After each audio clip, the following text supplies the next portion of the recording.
AICC ആസ്ഥാനത്തെ വന്ദേ മാതര ആലാപന വിവാദത്തിൽ കോൺഗ്രസിനെതിരെ പ്രതിഷേധം കടുപ്പിക്കാൻ BJP. സോണിയാഗാന്ധിക്കും Rahul ഗാന്ധിക്കുമെതിരെ ഇന്ന് കൂടുതൽ പരാതികൾ നൽകും. എല്ലാ സംസ്ഥാനങ്ങളിലും പരാതി നൽകാനാണ് BJP തീരുമാനം. രാഷ്ട്രീയമായും ആക്രമണം കടുപ്പിക്കും. വിവരങ്ങളുമായി KJ ശ്രീജിത്ത് ചേരുന്നു.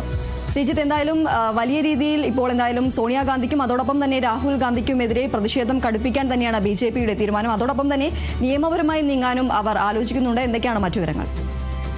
സ്വാതന്ത്ര്യ ദിവസമുണ്ടായ സംഘടനാ പിഴവ്, കോൺഗ്രസിനുണ്ടായ ആ ഒരു പിഴവിനെ പരമാവധി തന്നെ മുതലാക്കാനാണ് ഇപ്പോൾ BJPയുടെ ശ്രമം. BJP അത് തുടക്കത്തിൽ രാഷ്ട്രീയ വിവാദമാക്കി മാറ്റിയിരുന്നു.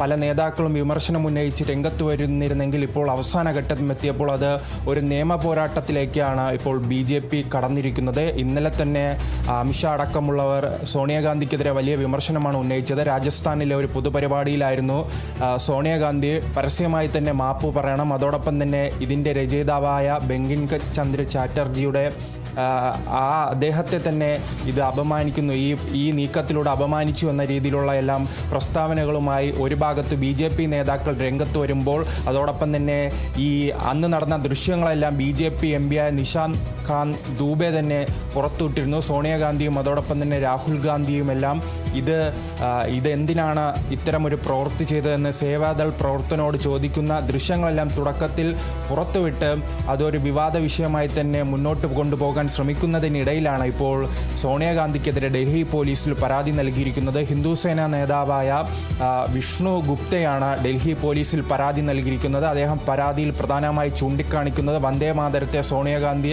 അപമാനിച്ചു, അതുകൊണ്ട് തന്നെ സോണിയാഗാന്ധിക്കെതിരെ ഇപ്പോൾ കേസെടുക്കണമെന്നാണ് അദ്ദേഹം ഡൽഹി പോലീസിൽ നൽകിയ പരാതിയിൽ ചൂണ്ടിക്കാണിക്കുന്നത്. അതിനിടയിൽ ഡൽഹി പോലീസിൻ്റെ ഭാഗത്തു നിന്നും ചില നീക്കങ്ങൾ ഉണ്ടായിരിക്കുകയാണ്. ഈ പരാതി പരിഗണിച്ച് നിയമോപദേശത്തിലേക്കെല്ലാം കടന്നിരിക്കുകയാണ് ഡൽഹി പോലീസ്. കാരണം ഇതൊരു ബില്ലായത് ഒരു 2-3 ഒരാഴ്ച മുമ്പായിരുന്നു. അപ്പോൾ അത് നിയമോപദേശത്തിലേക്ക് കടക്കുകയും ഈ സോണിയയ്ക്കെതിരെ കേസെടുക്കാൻ കഴിയുമോ എന്നാണ് ഡൽഹി പോലീസ് പരിശോധിക്കുന്നത്. ഈ പരാതി ഇപ്പോൾ ഡൽഹിയിൽ മാത്രമല്ല കർണാടകയിലേക്ക് വരുമ്പോൾ ഉറവ് പോലീസ് സ്റ്റേഷനിൽ BJP നേതാവ് തന്നെ വികാസ് പുത്തൂർ എന്ന മംഗലാപുരത്തെ ഒരു പ്രാദേശിക നേതാവ് തന്നെ സോണിയാഗാന്ധിക്കെതിരെ പരാതി നൽകിയിട്ടുണ്ട്. അതും ഈ സമാനമായ പരാതി തന്നെയാണ്. സോണിയാഗാന്ധി വന്ദേ മാതരത്തെ അപമാനിച്ചു, അതുകൊണ്ട് തന്നെ കൃത്യമായി FIR എടുത്ത് കേസന്വേഷണവുമായി മുന്നോട്ട് പോകണമെന്നാണ് വികാസ് പുത്തൂർ പറയുന്നത്. വികാസ് പുത്തൂർ മറ്റൊരു കാര്യം കൂടി ചൂണ്ടിക്കാണിക്കുകയാണ്. ഇത് പോലീസ് കേസെടുക്കാൻ, കർണാടക പോലീസ് കേസെടുക്കാൻ തയ്യാറായില്ലെങ്കിൽ താൻ ഹൈക്കോടതിയും സുപ്രീം കോടതിയും സമീപിക്കുമെന്നൊരു ഭീഷണിയും എന്തായാലും വികാസ് പുത്തൂർ ഇവിടെ ഉന്നയിക്കുന്നുണ്ട്. എന്തായാലും ഇതൊരു നിയമ പോരാട്ടത്തിലേക്കെല്ലാം കടക്കുകയാണ്.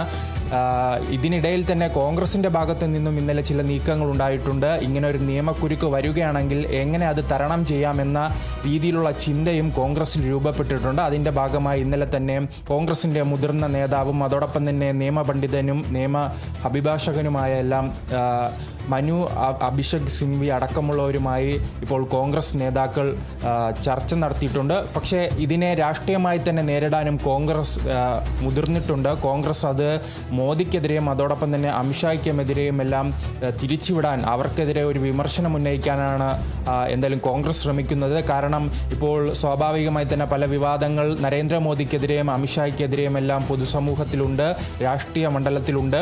അതുകൊണ്ട് തന്നെ അത് തിരിച്ചുവിടാനുള്ള ഒരു ശ്രമമാണ് ഇപ്പോൾ BJP നടത്തുന്നത്. CJP സമരവുമായി ബന്ധപ്പെട്ടും അതിൽ അമിത്ഷായ്ക്കെതിരെ രൂക്ഷ വിമർശനമാണ് കോൺഗ്രസ് പലതവണ ഉന്നയിക്കുന്നത്. അപ്പോൾ അത്തരം കാര്യങ്ങളിൽ നിന്ന് ശ്രദ്ധ തിരിക്കാനുള്ള ഒരു ശ്രമമാണ് അമിത്ഷായും നരേന്ദ്രമോദിയും അതോടൊപ്പം തന്നെ BJPയും ശ്രമിക്കുന്നതെന്നാണ് കോൺഗ്രസിൻ്റെ ആരോപണം. അനാവശ്യമായ ഒരു വിവാദം ഉണ്ടാക്കുന്നു എന്ന് ഈ കോൺഗ്രസ് നേതാക്കൾ പലതവണയായി ആവർത്തിക്കുന്നുണ്ട്. എന്തായാലും ഈ വിവാദം പരമാവധി തന്നെ ഉത്തരേന്ത്യൻ രാഷ്ട്രീയത്തിൽ മുന്നോട്ട് കൊണ്ടുപോകാനാണ്, ചർച്ചയാക്കാനാണ് കോൺഗ്രസിൻ്റെ BJPയുടെ തീരുമാനം. എന്തായാലും BJPയെ സംബന്ധിച്ചിടത്തോളം ഇപ്പോൾ കുറച്ച് നാളായി CJP സമരവും മറ്റ് പാർലമെൻറ്റെല്ലാം പരിശോധിക്കുമ്പോൾ തന്നെ നമുക്കറിയാം ഒരു പ്രതിരോധത്തിലാണ് നിൽക്കുന്നത്. പ്രതിരോധ രാഷ്ട്രീയത്തിലേക്ക് ഒരു തിരിയുന്ന ഘട്ടത്തിലാണ്. എന്തായാലും കോൺഗ്രസിൻ്റെ ഭാഗത്തു നിന്നും വന്ദേ മാതരവുമായി ബന്ധപ്പെട്ട് ഇത്തരം ഒരു വീഴ്ച ഉണ്ടാകുന്നു. തുടക്കത്തിൽ അതിനെ ഒരു അതുമായി ബന്ധപ്പെട്ട് കോൺഗ്രസിൻ്റെ ഭാഗത്തു നിന്നും പല വിശദീകരണങ്ങളും എല്ലാം ഉണ്ടായിരുന്നു. അത് മല്ലികാർജ്ജുന ഖാർഗെയ്ക്കായി കസേര ആവശ്യപ്പെട്ടതാണ് സോണിയാഗാന്ധി, അല്ലാതെ അത് തടസ്സപ്പെടുത്താനല്ല ശ്രമിച്ചതെന്നെല്ലാം വിശദീകരണം ഉണ്ടായിരുന്നു. പിന്നീട് ഇത് നിയമ പോരാട്ടത്തിലേക്ക് കടക്കുന്ന ഒരു ഘട്ടത്തിലാണ് കോൺഗ്രസും ആ രീതിയിൽ തന്നെ ചിന്തിച്ചു തുടങ്ങി നിയമവിദഗ്ധരുമായെല്ലാം ചർച്ച നടത്തിയിരിക്കുന്നത്. എന്തായാലും ഇപ്പോൾ ഡൽഹിയിലും അതോടൊപ്പം തന്നെ കർണാടകയിലുമാണ് ഈ കേസുകളും പരാതികളും ഉണ്ടായിരിക്കുന്നത്. കൂടുതൽ സംസ്ഥാനങ്ങളിലേക്കെല്ലാം ഈ പരാതി വ്യാപിപ്പിക്കാനാണ് BJPയുടെ തീരുമാനം. എന്തായാലും അത്തരത്തിലുള്ള ഒരു കൂടിയാലോചനയും BJPയുടെ ഭാഗത്തു നിന്നും ഉണ്ടാകുകയാണ്. ശരി, എന്തായാലും AICC ആസ്ഥാനത്ത് സ്വാതന്ത്ര്യദിനത്തിൽ വന്ദേമാതരം ആലപിച്ചത് വിവാദമായതിന് പിന്നാലെ കോൺഗ്രസിനെതിരെ പ്രതിഷേധം കടുപ്പിക്കാനാണ് BJPയുടെ തീരുമാനം. സോണിയാഗാന്ധിക്കും രാഹുൽ ഗാന്ധിക്കുമെതിരെ ഇന്ന് കൂടുതൽ പരാതികൾ നൽകാനും സാധ്യതയുണ്ട്. എല്ലാ സംസ്ഥാനങ്ങളിലും പരാതി നൽകാനാണ് BJP തീരുമാനിച്ചിരിക്കുന്നത്. അതോടൊപ്പം തന്നെ രാഷ്ട്രീയമായും ആക്രമണം കടുപ്പിക്കാനാണ് തീരുമാനം. KJ ശ്രീജിത്താണ് വിവരങ്ങൾ നൽകിയത്.